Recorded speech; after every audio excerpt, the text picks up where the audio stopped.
Hello, listeners and viewers. Welcome to the Unexplained World with your host, Ed Shanahan. It's me and Annette. Hello, Annette. Hello, everybody. Okay, we got a guest today. We pre-recorded this before we're doing the intro. It's going to be very interesting. I play devil's advocate, and Annette to sit back and like, oh God. But it went well. It's a lot of great information, and I'll tell you what, with the medical profession. Well, first, Annette, tell the benefit- people who the guest is before you explain what. The guest is Nurse Mary. She's been with us before talking about COVID. She is my fabulous cousin, and she knows a lot about the human body and the healthcare system.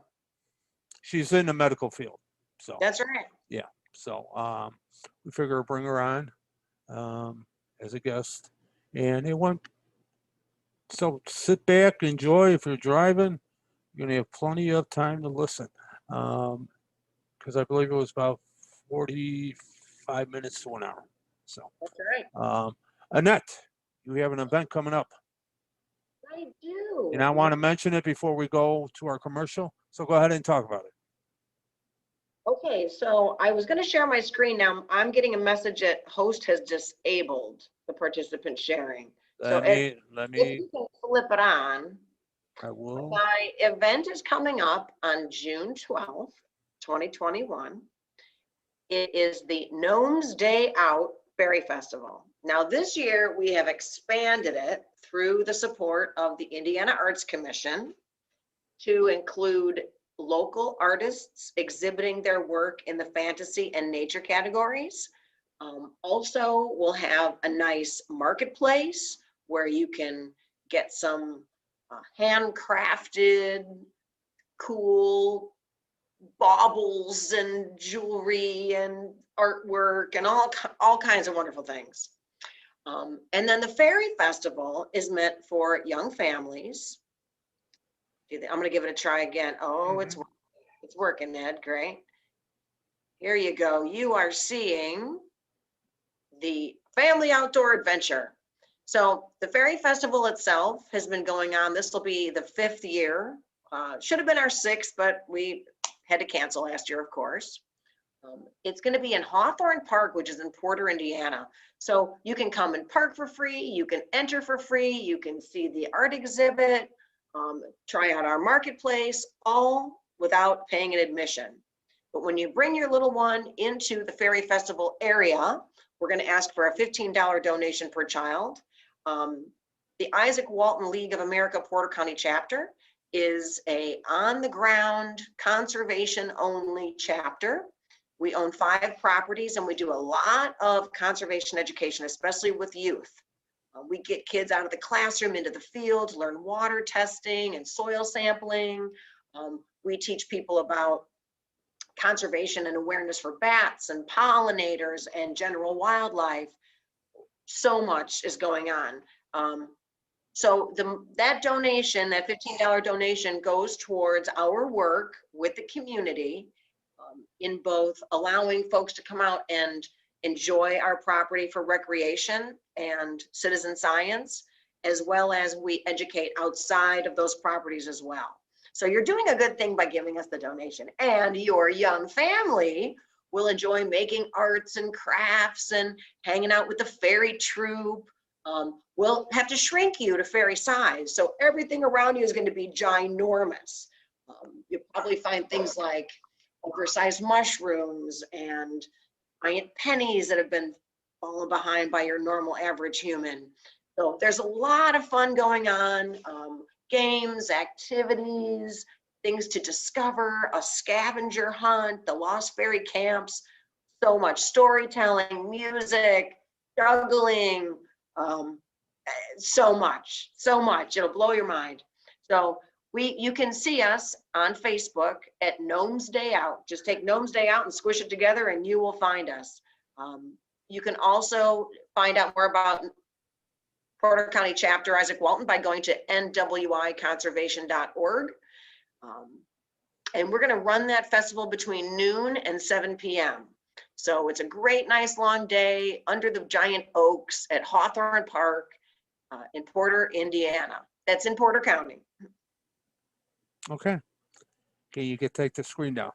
Can you take the big picture down? All right, there we go. All right. Listeners, we'll be back after this commercial because we got to pay some bills. Thank you.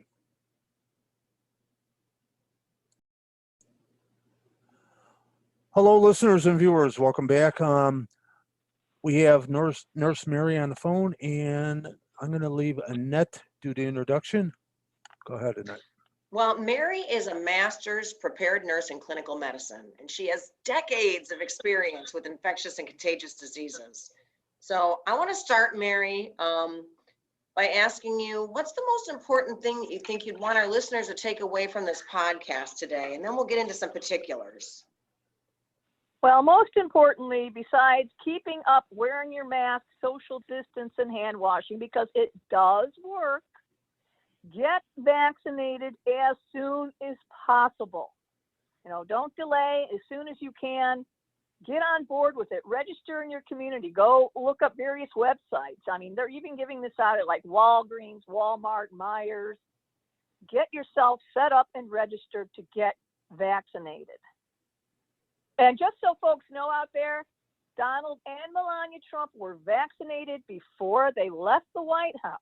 They just kept it private, but we do record all vaccinations for tracking purposes, and it's been confirmed. So if you feel it's good enough for your former president, then it should be good enough for you. Okay, it's enough of that. What do you think are the current statistics on the pandemic? You know, the numbers continue to rise, and they're going to continue to rise till we get about 80% of our population inoculated. Right now in the United States, infections are over 29.5 million. What concerns me too, and we'll speak on that later, of that 29.5 million since the start of this pandemic, 10.2 million have recovered. And so far we have over 531,906 deceased as of today. Okay. And globally, Yeah. globally, the bigger picture, because what people don't understand, a pandemic means global. And it means as long as you're of human flesh, you can affect or get infected. Globally, 117 million recovered. There has been like 82.6 million 82.6 million recovered, and 2.5, there's over 2.5 million deceased. Oh, that's not as much as I thought, actually. Well, it's still multiplying and in progress. And, the hard part is we don't really know the full numbers because people were probably being infected and passing away before we even realized we had a pandemic going on. Okay. And a lot of stuff doesn't get recorded. We'll never know truly until the very end. It'll be like the Spanish flu. Right. And the Spanish flu, initially they thought the range on the Spanish flu is 50 to 100 million deaths globally. Okay. How far are we into the vaccination process at this point? Well, I don't know other countries per se, but in the United States, we're over 87 million first doses, which is good because at least they're building up some immunity. Yeah. We have a long way to go. The current administration, I have to say, they're doing their best and they're doing a pretty good job. It's when we fragment off into the state governments that, they're kind of, I don't want to say we're putting the cart in front of the horse with the states.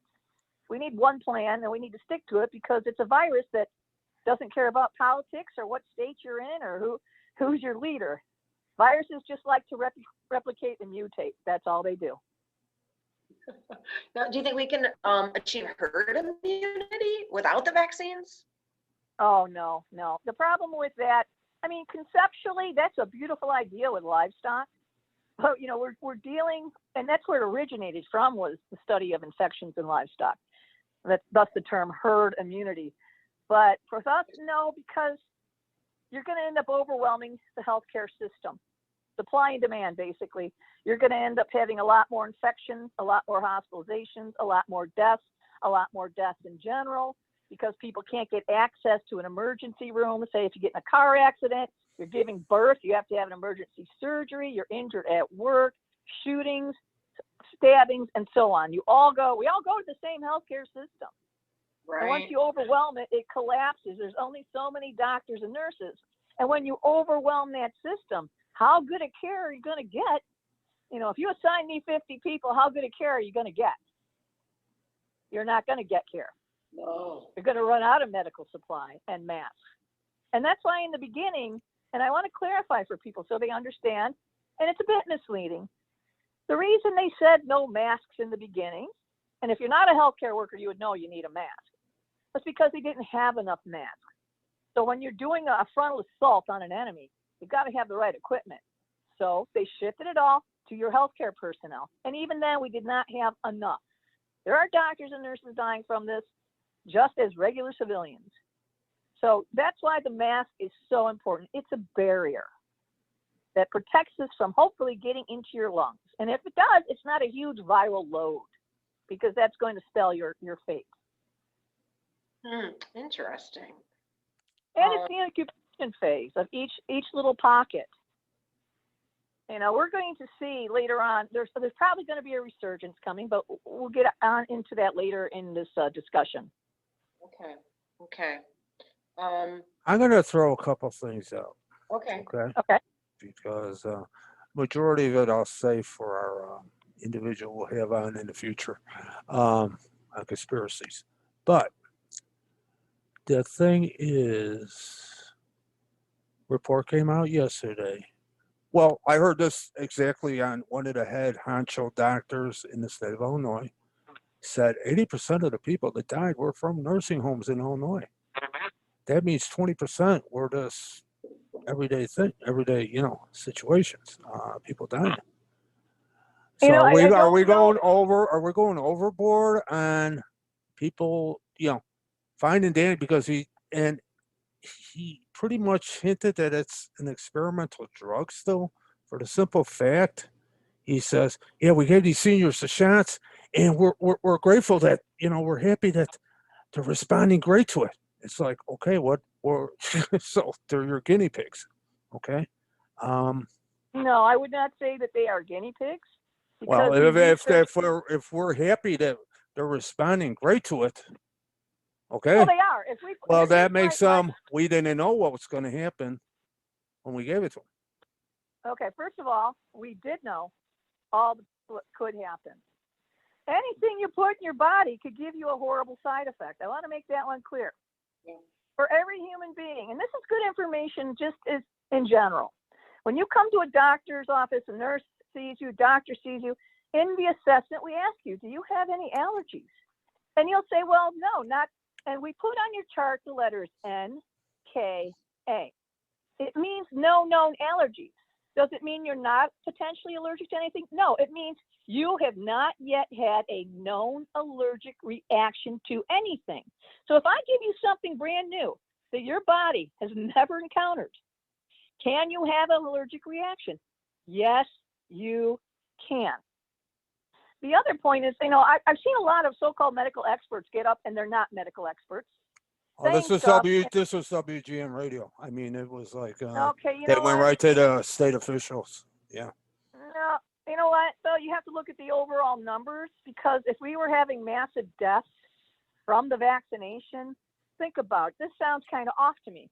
If we've given out over 87 No. million What I'm talking about, Mary, what he was commenting on, 80% of people that have died from it in the state of Illinois were in homes, senior homes.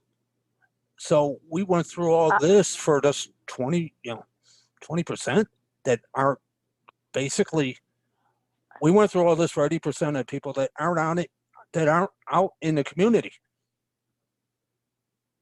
Yeah, I'm actually confused with your question, because oh no, what I'm saying is, have we gone overboard for the simple with no, the, we with haven't the, gone, with the with the out in the community scenario compared to, since 80% of people that have died are in nursing homes. They're not people out in. Not. We've not gone overboard. this virus mutates.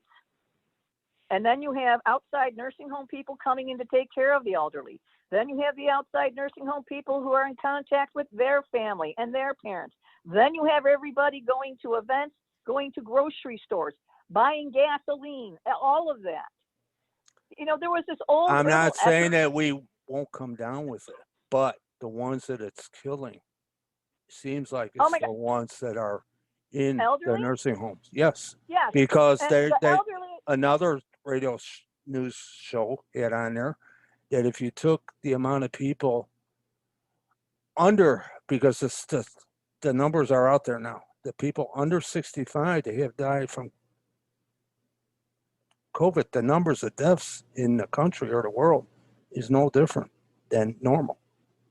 here is my answer. Mhm. And this, no one's going to force anyone to take a shot. Right. Here's the answer to that. It affects and impacts predominantly the elderly right now. These things mutate. That's what variants are. However, if you're, the reason they are dying is because they have a lesser immune system. Now, can they infect others with it? Yes. This is like, you know, I'm going to go off on a different tangent for a moment to explain how viruses operate. Yeah. Because the talk radios, there's stuff all over Facebook. I'm seeing a lot of garbage come out. I use my medical resources. I use the CDC. I use the National Health Institute. I follow the guidelines that I've been taught for my degrees in science as reliable scientific sources. Mm-hmm. And on regular TV, I hear some crap too, to tell you the truth. And that one is regarding like the Johnson & Johnson vaccine. Oh, it's made from aborted babies. No, here's the deal. We have started cellular research so long ago. We don't purposely abort babies to make vaccines. But at some point back in the 70s, it was 72, 75-ish, we collect cells. We have seeds from the beginning, from the times of the Pilgrims for plants. We document, library, harvest everything known to humanity pretty much, and we're still looking for more to document, like in outer space. So my whole point, like I said, going off on a tangent, and I've lost it, it's like cockroaches. If you get cockroaches, you don't know what type of cockroach, just know that it's a cockroach. It belongs to a cockroach family. And you put pesticide on it, right? It's to wipe out that bug from replicating. If you don't get all those cockroaches or the majority, the ones that survive replicate the virus in a new strain that's stronger. So when I take my pesticide to put on that cockroach, not going to kill it. Might slow it down a little bit. But now that cockroach is having more babies and more babies and more babies. And this is something we need to actually stay ahead of. You can't isolate it and say, oh, just the elderly population. This is happening in children. It is happening in healthy young adults. I mean, if that were the case, why would we have an NBA bubble? Why would we be so protective of these high-ranking people in our society? Because they're high-ranking people, then you can afford it. Well, they are. Think some about people it. don't like getting sick, but if it's caused, okay, I'm gonna stop because, like I said, this is for another show, and right. I'll leave Annette go on with the questioning. Okay. Right, because that one you have to look more deeply and give me the source. Oh, I wish yeah. Because that doesn't follow. Yeah, although it affects people who have a more poor immune system, yes, you're most vulnerable. It still impacts every human being walking on this earth. That's why we're researching and developing immunizations for children as we are speaking. And the other thing that I'm going to throw out that I want people really to understand, if you're so worried about getting a shot, why are you not concerned when you get sick and take an antibiotic? Why do you take over-the-counter supplements? The food that we eat, you don't even know what's in a McDonald's hamburger. But we're fearful of a shot. Here's the chances that a lot of healthy people are getting very ill, and we're not able to undo the damages. This thing's not going to go away without people getting vaccinated. It will mutate. It will get stronger. Yeah. And that's my biggest concern, because we're very good at letting cats out of the bag. The biggest part right now society has to do globally is get the cat back in the bag. And that's hard to do. Yeah. Mary, if everybody receives their vaccination, do you think we'll need to continue to have, will they have needed boosters after that? And will it ever really, go ahead. Definitely. I think we're always going to need to have boosters. It's like the annual flu shot. Okay. The World Health Organization, in collaboration with CDCs around the world, we study and collect what is the most deadly potent virus for flu season. And it's a shot in the dark. We pull out the 3 major strains, Yeah. and we develop a vaccine. And every year you get one. On average, the normal flu takes 12 to 60,000 lives globally. The normal flu, yeah, you feel crap, you get over it. Again, 12 to 60,000 doses are infections, are usually related to severe infections, pneumonias, compromise. It kills up to 60,000 people a year. Unless you know the DNA makeup of every human being, it's going to adapt and change to its needs to survive as a virus. So that's why with the older population and their immunity question before, yeah, it's mainly them, but it doesn't matter. It's a human virus, which means it's contagious. And it adapts like we adapt, you know? Right. Okay. COVID has been a thing long before 2019. I'm pretty sure, I mean, we knew about it as far back as the development of pine sol, because it was on the label, I know. You know, It never really is going to go away. It's just going to mutate itself and present itself in more dramatic ways, right? well, you know, ideally what we want to do is get everyone vaccinated. And then this is a novel virus. The word novel means it's brand new. Okay. We don't know what it's capable of fully. And in a year or two from now, I think we're going to see some nasty stuff coming out of this. But the idea is for everyone to get a baseline immunity and build it like we already have to the common cold and flu. So that if you do get it, it's minor sniffles, aches, fever, chills, typical symptoms that do not require hospitalizations, that will not require being put on a ventilator or into a body bag. And it doesn't, you know, for me, when I see people argue it, my thing is, I'd rather get a shot in the arm where they're observing me for an allergic reaction than risk being on a ventilator, than risk long-term permanent damage that could stay with me the rest of my life. Because COVID is doing this to some people. And no one knows who it's going to be. I mean, as human beings, I always found it very interesting is that we always think it's going to happen to only one part of the population or only to certain people, and it'll never happen to me. And all I can say in all my years of taking care of people is, and my father once said this, and he hit it on the head. Today it's me, but tomorrow it's you. And as far as COVID has been around, do you know what the H1N1 virus evolved from? No. The Spanish flu. Oh boy. That's part of why we invented vaccines. And a good one to put out there for people, conspiracies and the government. No, the reason we started CDC, the World Health Organization, your department, all of this was to prevent a mass extinction event. There are more than one ways to have a mass extinction event, and one is viral. One is having infections, plagues, diseases. But we're at a time now where we have the science to counterattack the virus or plague without losing 50 to 100 million people. But it seems that I don't know, my frustration is with all the intelligence we have really dumbed ourselves down in this arena. I mean, the fact that we even politicize a virus, to me, is frightening.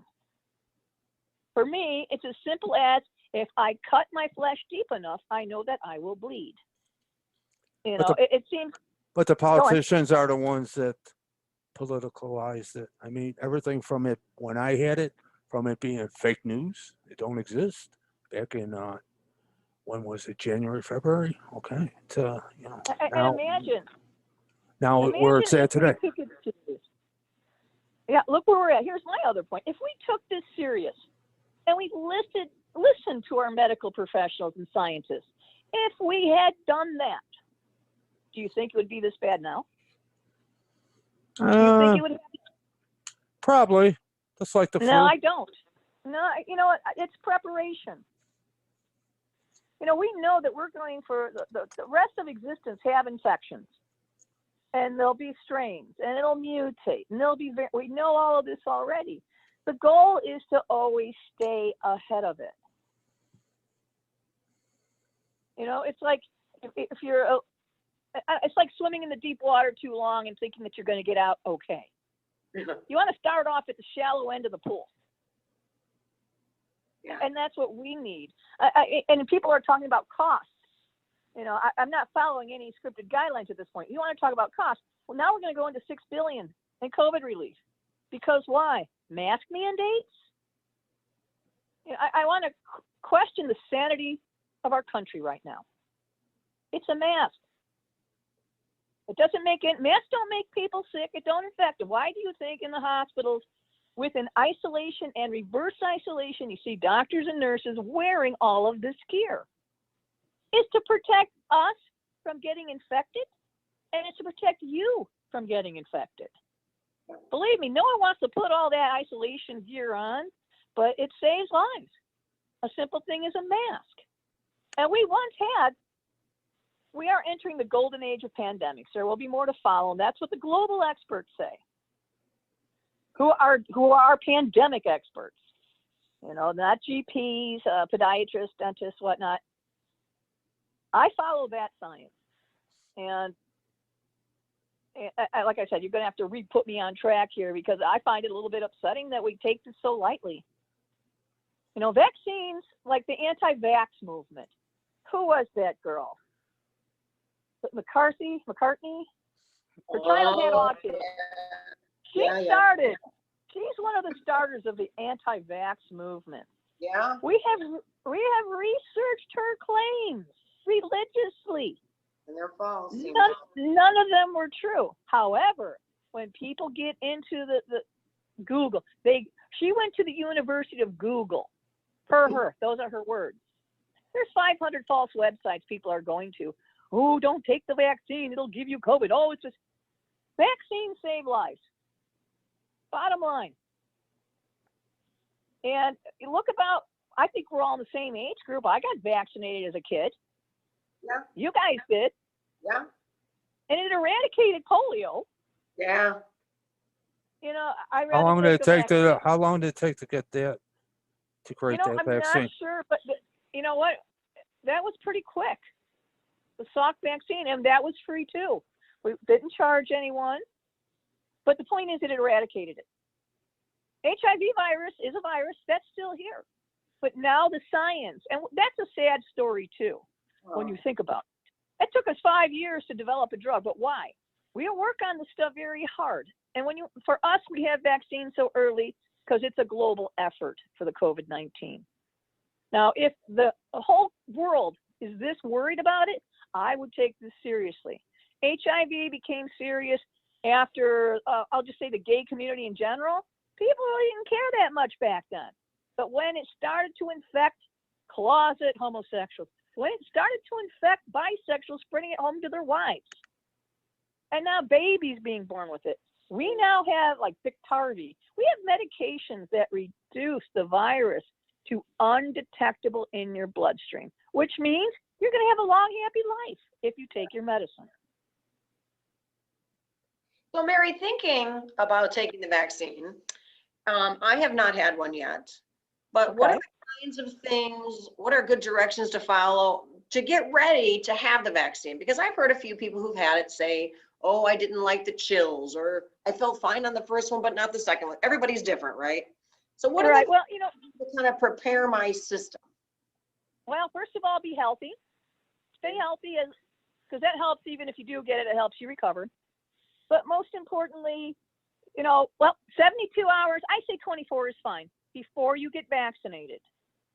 Do not take Tylenol, Motrin, ibuprofen, acetaminophen, all of that, because it lowers your immune response to the vaccine. after you're vaccinated, treat it. After you get your shot, take some Tylenol, take some Motrin, have some orange juice. Do what you would do for flu symptoms. All vaccines create a flu-like symptom, and it's different. Like we found in the elderly population. Yeah, at first you might have redness, swelling, some soreness at your injection site. That occurs 1 to 2 days after your shot. The second shot is when you might get more symptoms. You're going to get fever, chills, fatigue, all of that. But what do you want to do to prepare for that? One is stay healthy.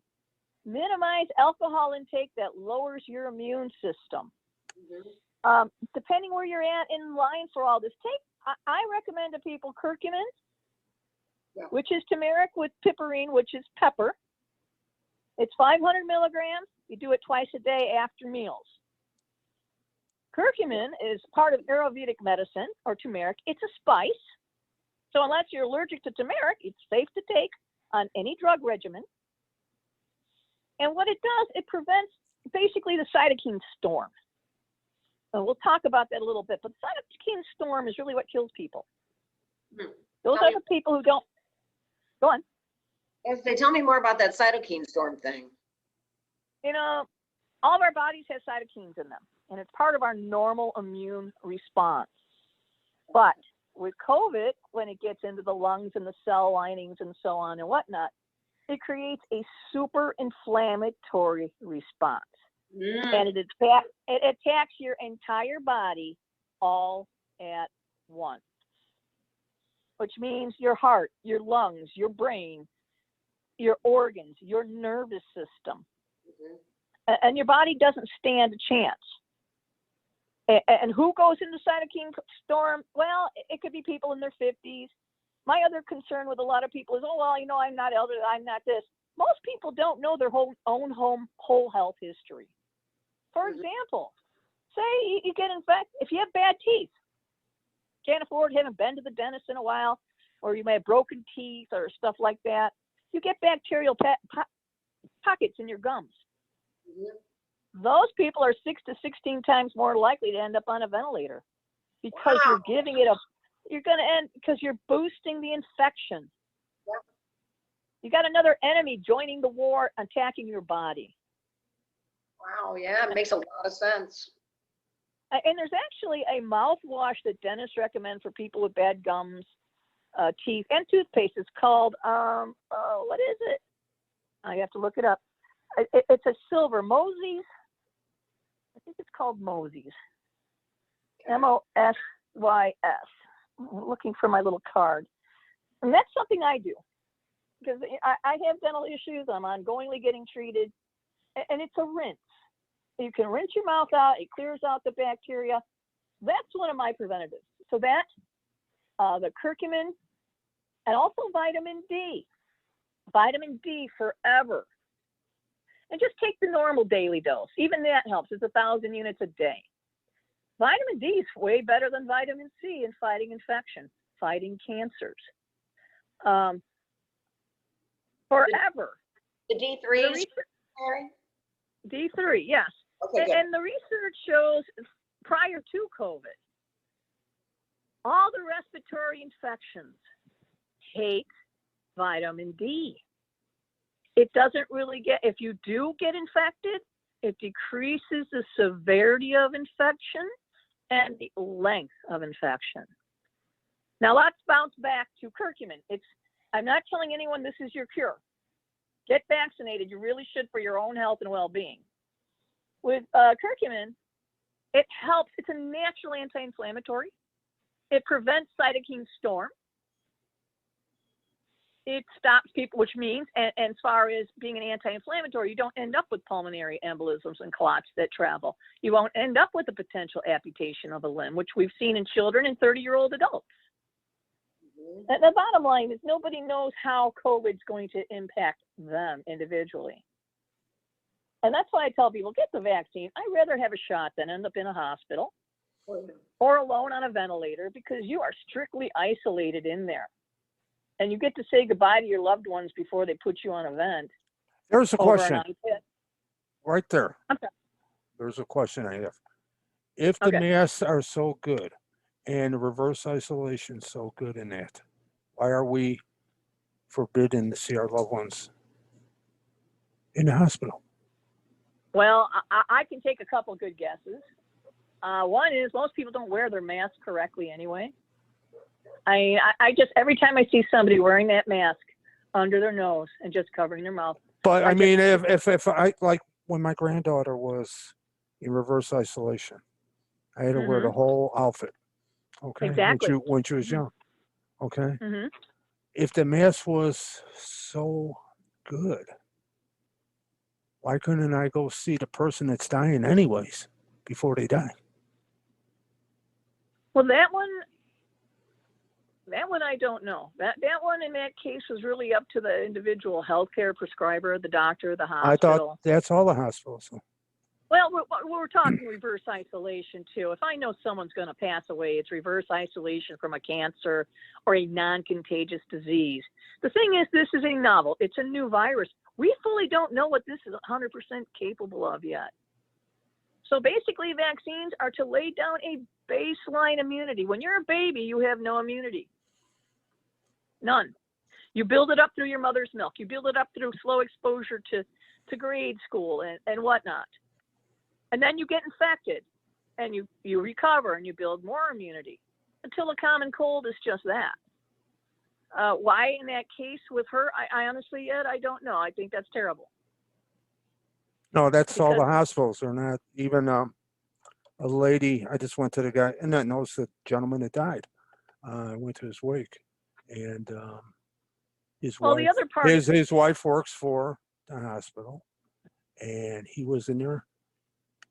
He respiratory definitely, and he had COVID. And she's told me she wished she didn't have the respiratory and just had the COVID because he'd still be alive. So, but she wasn't allowed to see him or nothing. And no, none of the patients are, because there's still a chance of spreading it. But if you're wearing all that gear like you guys do, why not? There's still a chance of catching it. When you see like N95, those numbers mean something. There's a 95% chance you won't get it. And that's partially why we're asking people to double mask right now. This is invisible. You can't see a virus. And then you're taking the risk, and it's hospital liability, I'm sure, as well. But it's contagion, and you try to contain it. You know, the more people who come in the hospital, the more carriers of COVID are entering the hospital. And same thing with the patients. It's that contact. Until you can, the risk outweighs the benefit. And right now, that's their safety protocol. I mean, hospitals in general, you can catch quite a few bad bugs in hospitals in general as a healthy adult. And I think a lot of that is to try to prevent the spread, stop the spread to the people taking care of the sick, because once you take all your worker ants out, there's no one left to carry the breadcrumbs, so to speak. You know what I mean? But with this, they don't, again, this is new to us. We've only been dealing with this for a year. And I'll throw a stranger question back at you. When COVID first came out, and then we can go into that one conspiracy theory that I love, because there's meat to that, is how come in December, China already knew about it. They knew about it for a little bit more than they're sharing with us. Yeah. When you see a country put up 7 emergency hospitals in 11 days, what does that tell you? Those hospitals were specific for containing and treating COVID. So if it wasn't like now consider that in relationship with why won't they let people come into the bedside? Why would a country set up hospitals separate from the regular hospital? They know how contagious it is, right? Exactly. Because you needed a place to put the people, so the normal people that came down with heart attacks and stuff like that. And so they had room to go. Right. And so they would not get infected. You isolate the infection to stop an infection from spreading. The only way a virus travels is from person to person. And as far as the human experience, nothing is 100%. Just like kills Lysol. oh, it's 99.9% effective. What about that 0.1% that's not? Yes, 0.1% may not of the It's virus. probably human error. Right. Well, exactly. You know. Put it in the hands of humans and screw it.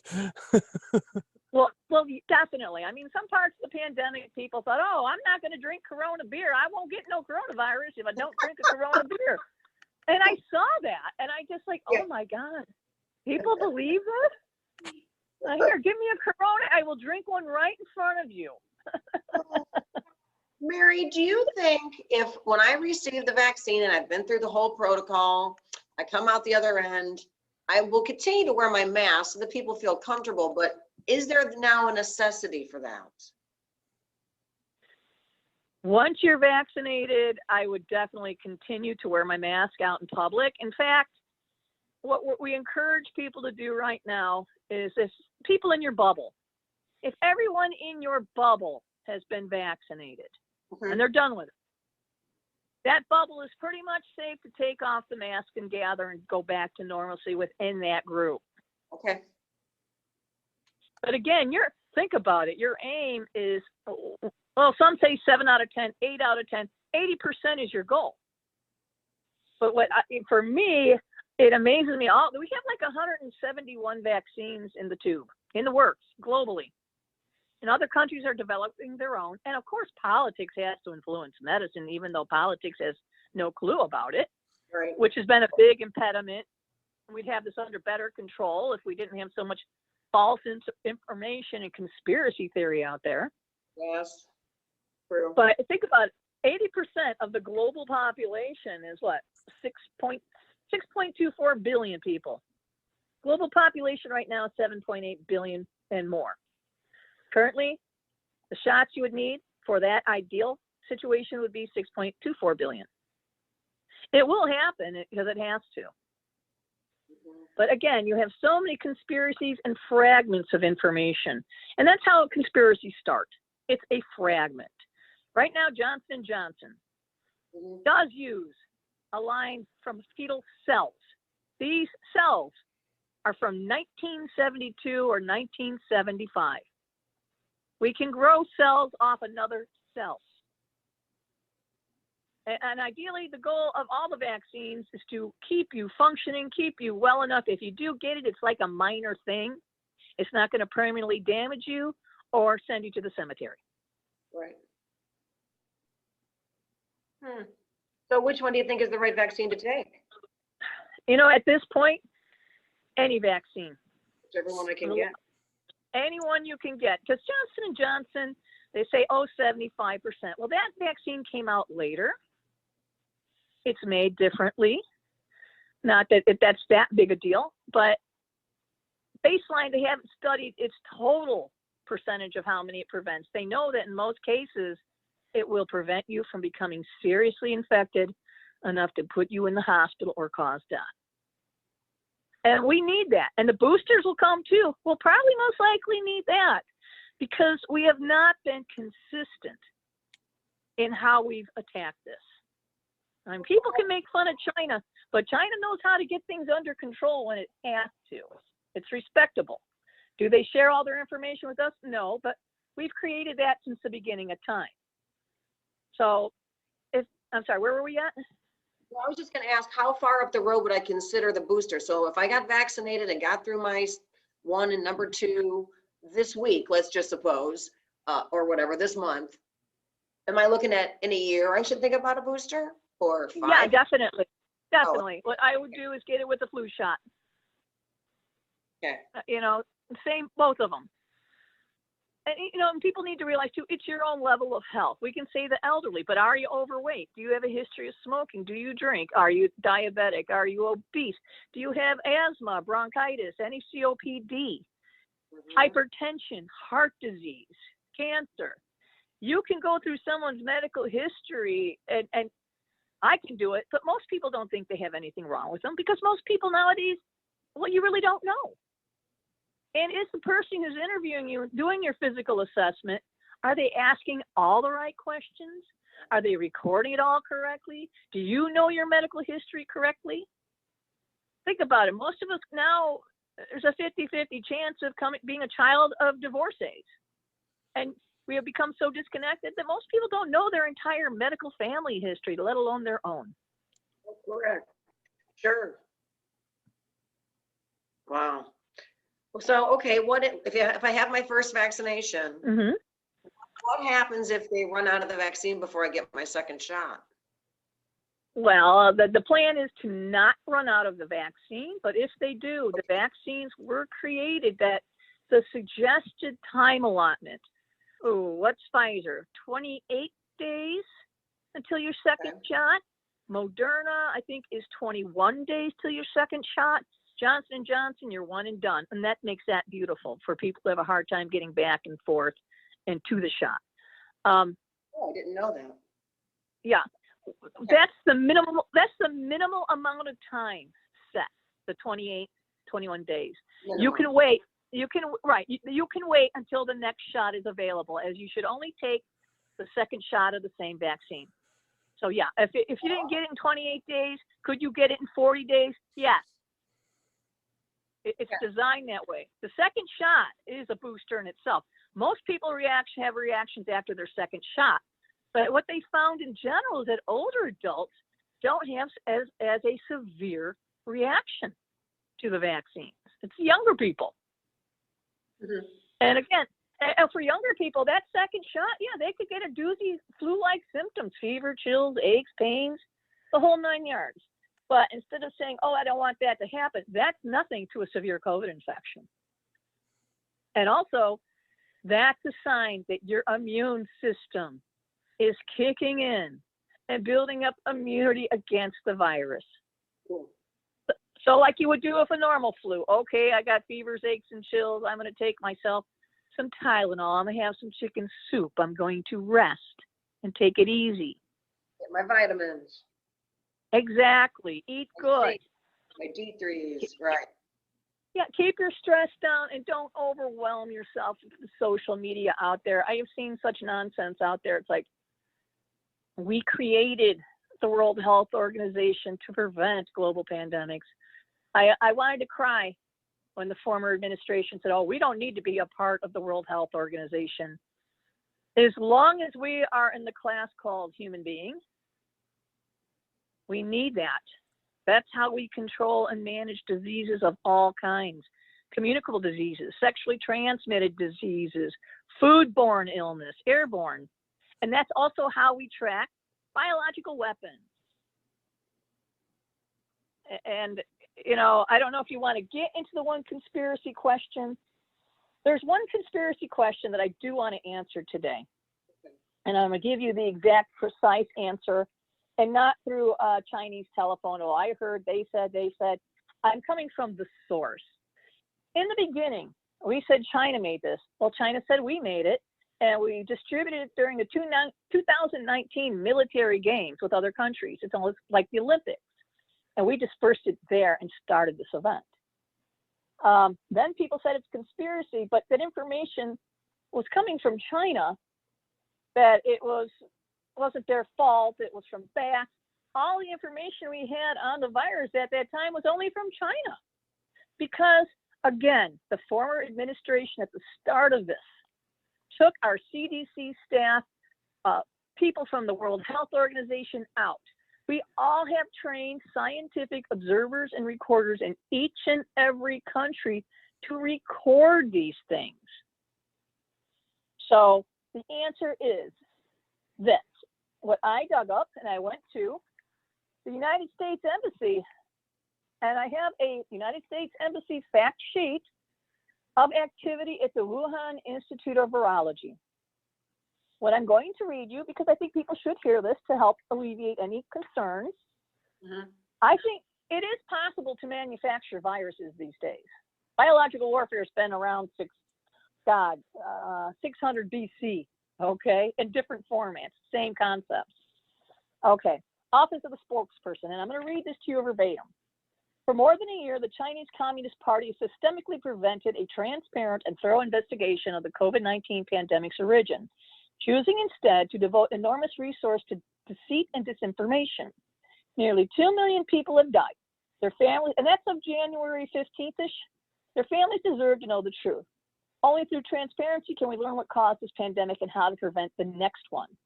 The US government does not know exactly where, when, or how the COVID-19 virus, known as SARS-CoV-2, was transmitted initially to humans. We have not determined whether the outbreak began through contact with infected animals or was a result of an accident at a laboratory in Wuhan, China. The virus could have emerged naturally from human contact with infected animals, spreading in a pattern consistent with a natural epidemic. Alternatively, a laboratory accident could resemble a natural outbreak if the initial exposure included only a few individuals,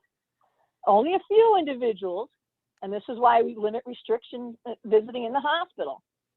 If the initial exposure included only a few individuals was compounded by asymptomatic infection, and that's the troublemaker, scientists in China have researched animal-derived coronaviruses under conditions that increase the risk for accidental and potentially unwitting exposure. The CCP's deadly obsession with secrecy and control comes at the expense of public health in China and around the world. The previously undisclosed information in this fact sheet, combined with open source reporting, highlights 3 elements about COVID-19's origin that deserve greater secrecy. And again, this is from our United States Embassy, China, regarding the Wuhan Institute of Virology.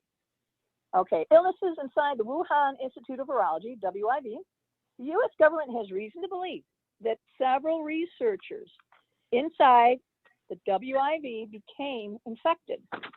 Became sick in the autumn of 2019 before the first identified case of the outbreak, with symptoms consistent with both COVID-19 and common seasonal illnesses. This raises questions about the credibility of WIV senior researcher Shi Zhengli's public claim that there was 0 infection among WIV staff and students of SARS-CoV-2 or SARS-related viruses. Accidental infections in labs have caused several previous virus outbreaks in China and elsewhere, including a 2004 SARS outbreak in Beijing that infected 9 people, killing 1. The CCP, or the Communist Party of China, has prevented independent journalists, investigators, and global health authorities from interviewing researchers at the WIV, including those who were ill in the fall of 2019. Any incredible inquiry into the origin of the virus must include interviews with these researchers and a full accounting of their previously unreported illness. Here's the second part. Research at the Wuhan Institute of Virology. And don't you find it odd that the virus started there, that their Institute of Virology was in Wuhan and they've had prior outbreaks? Yeah, starting in at least 2016 with no indication of a stop prior to the COVID-19 outbreak. WIV researchers conducted experiments involving RATG13, the bat coronavirus, identified by the WIV in January 2020 as its closest sample to SARS-CoV-2. The genetics of this was 96.2% similar. That's huge. The WIV became a focal point for international coronavirus research after the 2003 SARS outbreak and has since studied animals including mice, bats, and pangolins. The WIV has a published record of conducting, they're calling it quote unquote, gain of function research to engineer chimeric viruses. But the WIV has not been transparent or consistent about its record of studying viruses most similar to the COVID-19 virus, including the RATG13 or the bat virus, the COVID-19, which it sampled from a cave in a Yunnan province in 2013 after several miners had died of SARS-like symptoms. World health investigators must have access to the records of the WIV's work on bat and other coronaviruses before the COVID-19 outbreak. As a part of a thorough inquiry, they must have a full accounting of why the WIV altered and then removed online records of its work with the RATG13 or the bat coronavirus. Here's a second one. Secret military activity at the Wuhan Institute of Virology. Secrecy and non-disclosure are standard practice for Beijing. For many years, the United States has publicly raised concerns about China's past biological weapons work, which Beijing has neither documented nor demonstrated eliminated despite its clear obligations under the Biological Weapons Convention. That's a good thing to remember, because 1975-ish, we came up and said, none of us should be making biological weapons, but they didn't have any policy with meat or bones to it that would actually stop you from conducting biological warfare. We're studying it to prevent. So there's a lot around that. Despite the WIV presenting itself as a civilian institution, the United States has determined that the WIV has collaborated on publications and secret projects with China's military. And the last bit of it, which has engaged in classified research, including laboratory animal experiments on behalf of the Chinese military since at least 2017. The United States and other donors who funded or collaborated on civilian research at the WIV have a right and obligation to determine whether any of our research funding was diverted to secret Chinese military projects at the WIV. Today's revelations to scratch the surface of what is still hidden about COVID-19's origin in China. Any credible investigation into the origin of COVID-19 demands complete transparent access to the research labs in Wuhan, including their facilities, samples, personnel, and records. And they'll go through there and test every inch of it. We are just now allowed access, the World Health Organization, with members from all around the world, to go in and investigate that site. As the world continues to battle the pandemic and the World Health Organization investigations continue, more than a year later, the virus's origin remains uncertain. The United States will continue to do everything it can to support a credible, thorough investigation, including by continuing to demand transparency. So what I found very interesting at first, while they say, it's a hoax. Well, that information was being fed to us by China, not to us by us.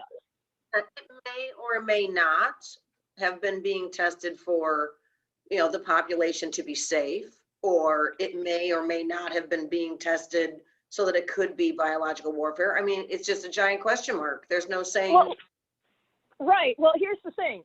Here's what I think.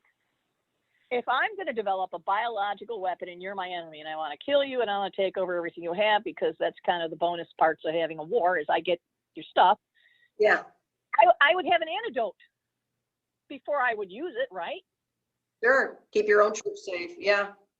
I'd already have a vaccine. I would have already vaccinated everybody. It would all be good, and I could contain the spread.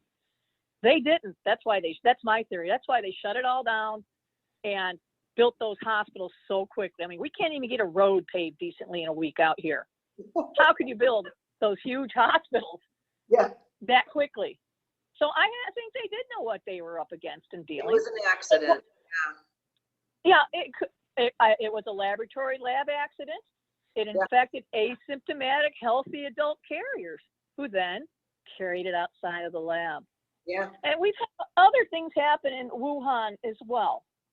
Interestingly enough, Wuhan area is very impoverished. So I guess that is a good place to put your virology institute if you want to kill off your weakest members of society first. I mean, that the sounds plan, period. China's overpopulated. Right. Oh my gosh. I just threw it out there. So yeah, it is. Think about it. We have used bioterrorism since the beginning. We would at one point, like the first record of was like 600 BC, poisonous herbs. 1155, Emperor Barbossa poisons water wells of human bodies in Italy. Yeah. Plague victims. We would throw plague victims over the city walls of Kaffa during the Crimean War. The Spanish, 1495, they were lovely. They mixed wine with blood of leprosy patients to sell to their French enemies. Goodness. Okay. We did it to our own Native Americans, the blankets. Yes. Infectious clothes. Yeah. So United States been known to do it too. So we're no saints. Oh no, we've all done it. Confederates during 1863, the Confederates sold clothing from yellow fever and smallpox to Union troops. We did it to our own people. And as far as the Indians too, the British in 1763 distributed blankets from smallpox patients to the Native Americans. Oh, I want to cry. Right now, World War I, the two, Japanese used plague, anthrax, other diseases, several countries. Germany's done the same thing. 1988, Iraq used mustard gas, sarin, tabum against Iran and ethnic groups. we used stuff during the Persian Gulf War. 1995, they were releasing sarin gas into the Tokyo subway system. So I'm going to take that one step further for you. The CDC, the Center of Disease Control, initially started to try to control, manage, and treat malaria. Since then, and really go to the CDC website. They even have a policy if we were to have a zombie apocalypse. They do. I saw that. It's there.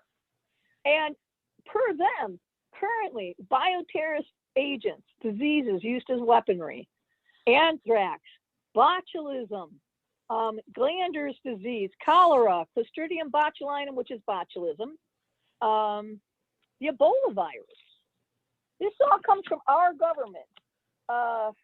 Salmonella, glanders, Lassa fever, Marburg virus, plague, Q fever. Let's get into some more. Typhoid, typhus, tuberculosis, smallpox, cholera, water safety. So would you be hesitant if our government pointing the finger at another government and saying they're the cause, not us? You know, it's just a funny thought, I thought. The bad Mary, thing is, go ahead. I'm sorry. Go ahead. No, go I'll ahead. finish with that thought. We have an institute. We put together a program that said, let's quit killing each other with biological weapons, but they never developed it further beyond that. Yeah. We don't know what's going on in everyone else's laboratories, and each and every country does have labs with biological weapons, but we're supposed to maintain the agreement not to use them because you really don't know how far a pandemic is going to go. Eventually, years from now, maybe let's say in 5 to 10 years, this virus will be like people are having babies right now. It'll be a common cold, flu type of thing. You treat it at home with your Theraflu, your Tylenol. But until you get that herd immunity, which you can only achieve with a vaccine, people are going to get sick and sicker. And with this mask mandate going on, this Brazilian variant, there's over 17 different genetic changes on the virus proper, which means vaccines won't work as well. Now we have up 17 states today. They're all going without their masks. Woo-hoo! You know, you're partying ahead of time because you're going to probably see another wave. Then people say we got to open the country. Guess what? The virus is controlling everything right now. If we're smart with the virus, you'll help your own economy. You just dumped $6 trillion in a year. And then you have all these states deciding, oh, I know more than Dr. Fauci and all the world experts. We're going to take off our masks and have a good time. Guess what? You are creating another surge with a more deadlier form of COVID. That's the real concern. And that's really why we want people to get vaccinated now. Start building your immunity. And I can't stress it enough. If your arm's going to be sore, they will sit you down, observe you for a reaction, if you're going to have an allergic reaction. But for me, it's a no-brainer. I would get vaccinated because you don't know. And the long haul syndromes of this, the symptoms, some people in one country, 22% of the population, this is younger adults, like our age group and younger, were not able to return to work 6 months later. It permanently disabled them. And to me, that's not a normal cold or flu. No. It's heart damage, lung damage, muscle damage, bone, your whole body, your nervous system, your organs, your brain. They're finding young adults. And the sequelae of COVID, a couple of weeks later, you're feeling fine and dandy, and then you don't feel good again. It's like you're getting reinfected. And even in young adults, we're finding heart changes, permanent heart damage, and in some we're finding lung damage. And the word it says on the x-rays is ground glass opacities. It looks like grounded glass in your lungs. That's why we call it that. Oh, no. But that's permanent lung damage. So now that you have that lung damage, your future infections, diseases, issues as you age, you have a compromised respiratory system now. And everything is interconnected. But I don't know. I'm sorry. I'm very passionate about this stuff.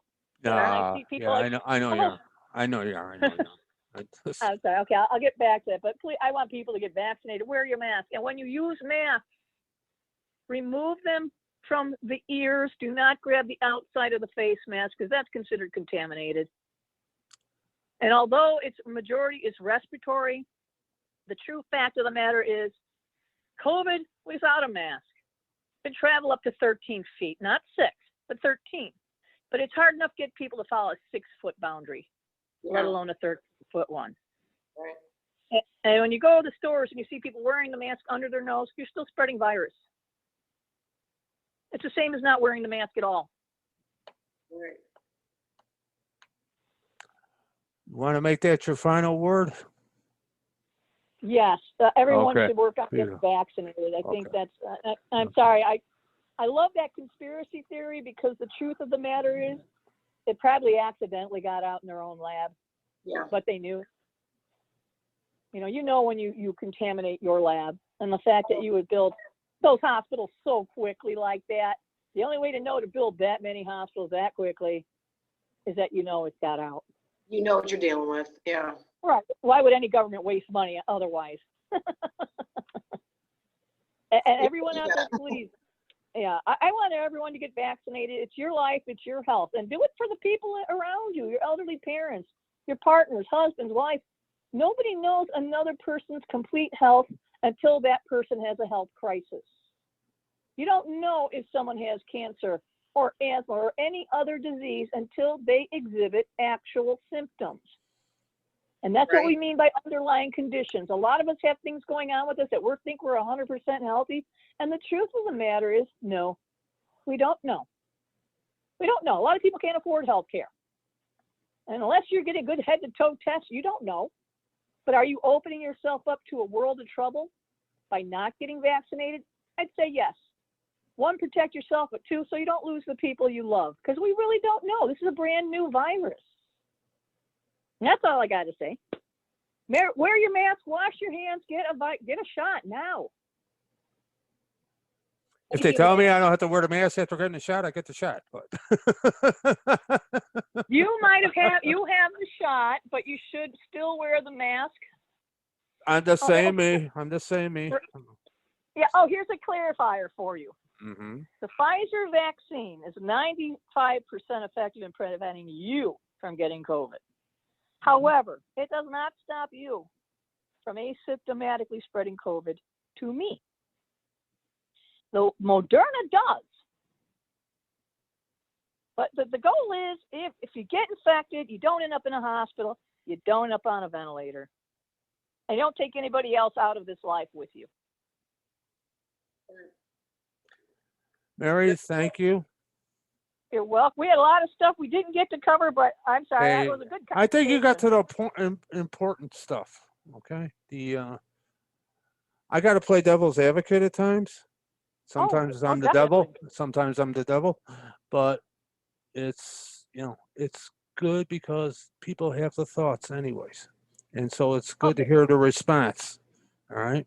Yeah, it's part of the human condition. And some people think if the vaccines were killing people, we have over 87 million vaccines done. It would be all over the TV. Yeah. And China's also putting conspiracy out there in our social media to sabotage our people from taking the vaccine as well. Oh, I'm sure they were there. Yeah, they love getting in social media. But here's one important tip. Everybody has their ideas and they want to know what to do. Google NIH.gov.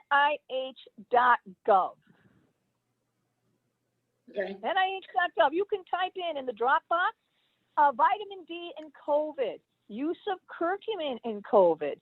In the poor countries in Ayurvedic medicine, some of them want to use the curcumin as treatment for COVID, but is it a cure or prevent? No. Take it now. So that if you were to catch it, you're not going to get it that bad, hopefully. Okay. And that's not a replacement for vaccine. But, stay healthy, don't drink a lot, minimize your stress, take some vitamin D and curcumin, get the shot, and continue on. I did some research because after listening to Fuji and all of them, you hear about protein. So it's like, let me do a little search on COVID and taking a abundance of protein. And I did, and it took me to the medical websites, Right. and most of them will basically say, and you tie it in, our nutrition in this country and most countries suck. Okay, period. Oh, As far as what people eat and take in and all that. And that knows I've gone on off, I overdo things. So I've gone on basically no garbage at all. okay. I've been doing the vitamin. 90 I've been do, pounds over the last year, Mary. I lost 90 pounds in like 9 months. Wow. But good amount of protein, good amount of vegetables every day. Right. Vitamin D every day with zinc and some other stuff. Vitamin And C. no vitamin C. Yeah, that's not really required. The vitamin D, the zinc, the magnesium. Basically, I took the stuff from the bodybuilding field as far as interest. But what it says is people with good nutritional, Don't need anything. number one. Number two, it's almost because it says people that are nutritional and have healthy, that are, what's the word I'm saying? Looking for immune, because Immune nutrition equals immune system. Definitely. That In the beginning, they're not hit as hard with this virus as well, people who are doing the junk stuff. And it's like, okay, why aren't they pushing that too, along with taking the shot and everything else? I mean, could you imagine a combination of both?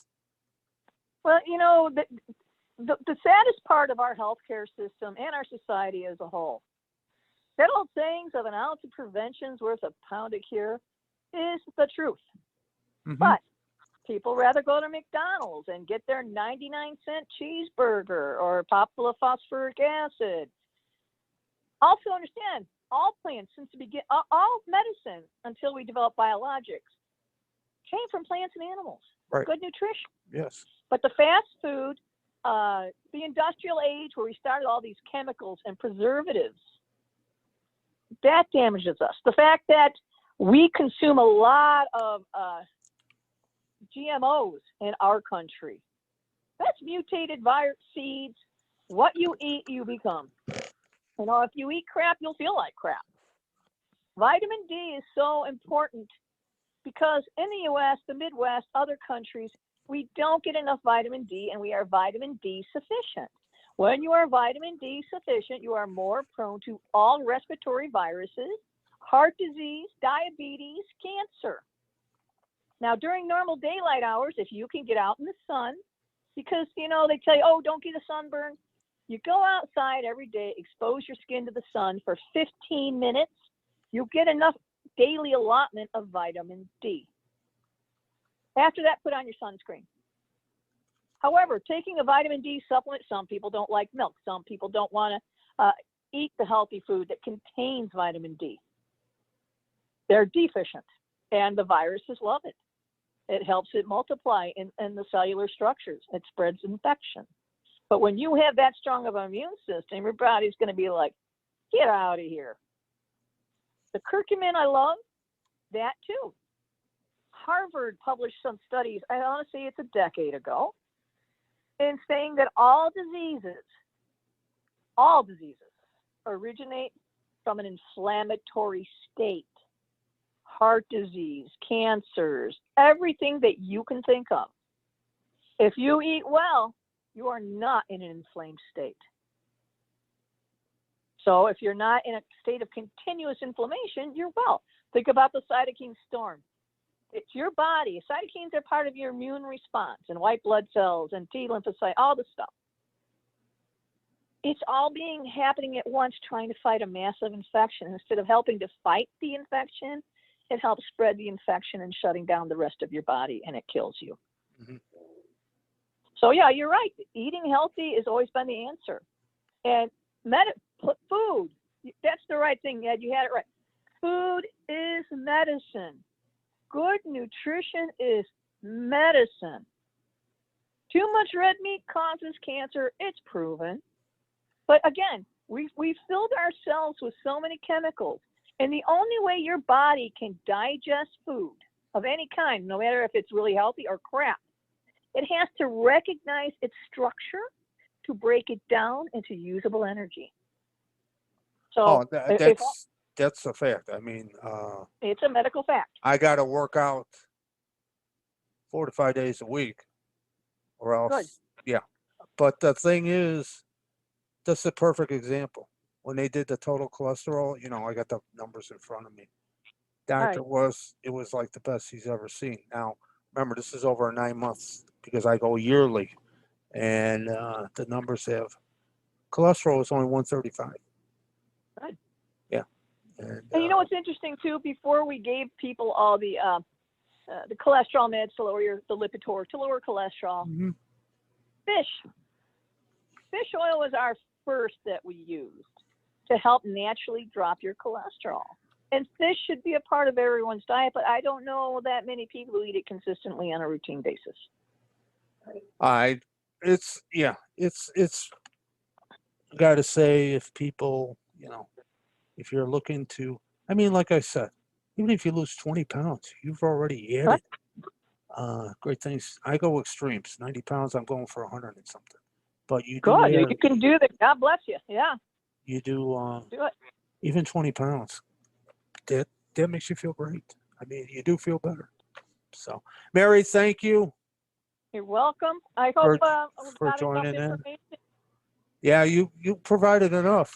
You should actually write a little blog about all this, and maybe in the future we'll come across another something to bring you on. I definitely ain't going to bring you on when we have this conspiracy guy, but you guys will be arguing for the whole hour. You know that with the conspiracy stuff, this stuff's been around forever. Biological warfare's been around forever. Yeah. But it's not beneath anything. It's not beneath humanity. We've been doing it since time began. But I'd like to thank you, and you're welcome. And we will be talking to you. Listeners, stay tuned. We will be back. Thanks, Mary. Okay. Thank you, Mary. What? You're welcome very much. I can hang up now, right? No, don't hang up. Don't hang up. I'm just stopping the recording. So don't hang up.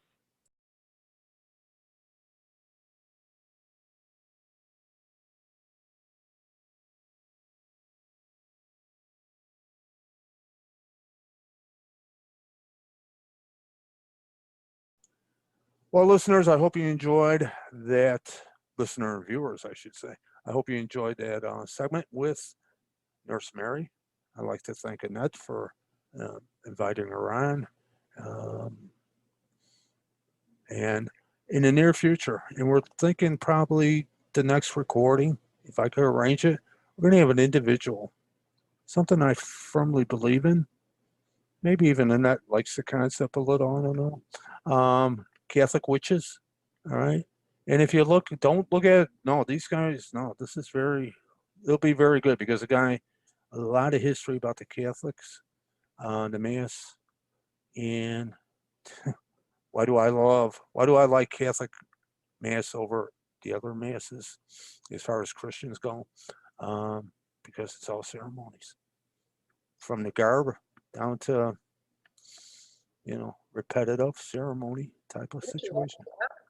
Yeah. So, which is cool. Then we're going to have an individual in the future also on conspiracies, and we might bring back somebody that's, because of the organization he belongs to, everybody thinks it's conspiracy. Okay, it's secret society in there. We may bring back our Mason friend Steve, so to participate in that one. Who knows where that'll go? But about Masons, just mostly about, what are they doing? What is it that they do? Are they community servants? I just want to know more about what they're doing. I'm going to give you the link that me and Steve did an interview at his house for the show, and I'll give you the link to that. It's up there, folks. He talks about it, and for those that don't know, you have to be a Mason first before you become a Shriner. Shriners are Masons. So I didn't even know that. yeah, that's a higher. The guys running around in little go karts and stuff. Yeah, their little cute hats. Yeah. Yeah, those are higher ranking Masons. So Oh, yeah, see, I didn't know that. yeah, Cool. whole different thing. I've been invited to join, but I don't have the time. And like some people say, oh, you try to take it over, Ed. But so and that's thank you. It's been a long day with the interviews and stuff. And listeners, thank you. I hope you enjoyed it. Feel free to like it. Feel free to subscribe to us. And feel free to find us on YouTube. If you're listening to this on one of the streaming lines, find us on YouTube. Find me on all over from Instagram, stuff like that. So, Annette, enjoy your week. This would be. And we will talk to you later. Bye bye.